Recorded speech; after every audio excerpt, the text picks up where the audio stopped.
എനിക്കിത് വളരെ സ്പെഷ്യലായിട്ടുള്ളൊരു വർക്കായിരുന്നു. കാരണം കുറച്ച് മാസങ്ങൾ കൊണ്ട് തീർത്ത ഒരു വർക്കാണ്. എൻ്റെ ഫ്രണ്ടിൻ്റെ മോളാണ് മേവ്. മേവ് ബേബിയുടെ ബാപ്റ്റിസം വർക്കായിരുന്നു. അപ്പോൾ കുറച്ച് നാളുകൾക്ക് മുമ്പ് തന്നെ അവൾ എനിക്ക് ജാനുവരിയിൽ മേവിൻ്റെ ബാപ്റ്റിസം ഉണ്ട്, അപ്പോൾ കുഞ്ഞിന് വേണ്ടിയിട്ട് ഒരേ തീമിൽ കുറച്ച് സാധനങ്ങൾ ചെയ്യണമെന്ന് പറഞ്ഞിരുന്നു. അന്ന് തൊട്ട് ആളുടെ കൺസെപ്റ്റുകളും ഒന്ന് രണ്ട് ഡിസൈൻസും ഒക്കെ എനിക്ക് അയച്ചു തന്നിരുന്നു. പിന്നെ ഞാനത് എൻ്റെ ബ്രദറിനെ കൊണ്ട് കുറച്ച് വർക്കുകൾ ചെയ്യിപ്പിച്ചു.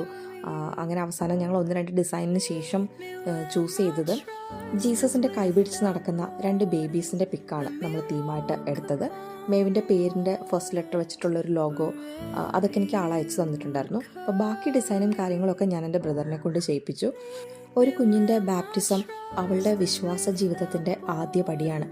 ദൈവത്തിൻ്റെ വചനം ആ കുഞ്ഞിൻ്റെ ജീവിത വഴിയിൽ പൂക്കളായി വിരിയട്ടെ എന്നൊരു തോട്ടാണ് നമ്മൾ ഈ പിക്ചറിൽ കണ്ടത്. കുഞ്ഞിൻ്റെ ഫസ്റ്റ് ഹോളി ബൈബിളും അതുപോലെ കുഞ്ഞിൻ്റെ ബാപ്റ്റിസം ബോക്സ്, അതൊരു കീപ്സേക്കായിട്ട് അവർക്ക് വെക്കാനായിട്ടായിരുന്നു. അപ്പോൾ ആ ഒരു ബോക്സിൻ്റെ ടോപ്പ് പോർഷനിലും എല്ലാം ഈ ഒരു ഡിസൈനാണ് നമ്മൾ കൊടുത്തേക്കുന്നത്.